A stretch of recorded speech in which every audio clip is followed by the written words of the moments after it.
రెండు రకాలైనటువంటి అదృష్టాలు ఇవ్వాలి అనుకుంటే ఆడపిల్లగా వస్తుంది. ఒకటి, సాక్షాత్ లక్ష్మీదేవి ఇంట్లో పుట్టింది. అందుకే మగపిల్లవాడికి చేయడానికి అలంకారములు తక్కువ ఉంటాయి, ఆడపిల్లకి చేయడానికి అలంకారాలు చాలా ఎక్కువగా ఉంటాయి. ఆడపిల్ల ఇంట్లో తిరుగుతోందనుకోండి, లక్ష్మీదేవిది తిరిగినట్టే.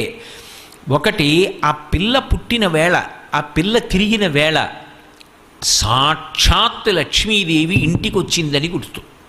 రెండు, ఆడపిల్ల పుట్టింది అంటే ఆ పిల్లని ఎక్కడికి చేరుస్తున్నారు? ఎవరో ఓ పేరున్నవాడికి కాదు ఇస్తున్నది, సాక్షాత్తు నారాయణ స్వరూపాయ వరాయ. ఆ వరుడు నారాయణ స్వరూపుడు. ఇప్పుడు లక్ష్మిని నారాయణుడి పక్కకి చేర్చారు. ఆ చేర్చిన కారణం చేత ఏమైంది? దశ పూర్వేషాం దశాపరేషాం, 10 తరాలు నా తర్వాత వచ్చేవి, 10 తరాలు నా ముందున్నవి, నేను ఒక తరం, 21 తరాలు ఉద్ధరింపబడ్డారు, ఉన్నత లోకాలకి వెళ్ళారు. ఏది మగపిల్లవాడి విషయంలో చూపించండి అలా ప్రమాణం. అలా చేయగలడా? సాధ్యం కాదు. అమ్మవారు అనుగ్రహిస్తే ఆ తల్లి వీళ్ళని నేను విశేషమైనటువంటి ఫలితము చేత సత్కరించాలనుకుంటున్నాను అనుకుంటే ఆడపిల్లగా వస్తుంది.